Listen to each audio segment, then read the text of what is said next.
I'm Kayla with WTI, and I absolutely love working out in my yard and my vegetable garden and all of my flower beds.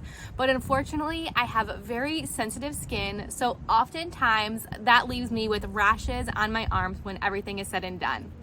I got these awesome long garden gloves for a gift, and they have allowed me to enjoy my gardening without worrying about what type of plants or leaves might be brushing up against my arms. Now, I specifically love these gloves because they are so long.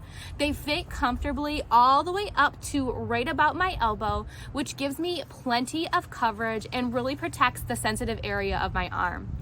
I really love these too because the cowhide is so soft but very durable and sturdy. These garden gloves are perfect for me because I am able to use them on my bare arm if I have a short sleeve shirt on to add a little extra protection, but I also can comfortably wear them over a long sleeve shirt to give me an additional layer of coverage. I love that I can use these whether it is the springtime and I am planting new plants or whether it's time to clean out the garden for the year and I'm ripping out old plants. These gloves offer an additional layer of protection, and I really love how comfortable they are, but that's just my point of view.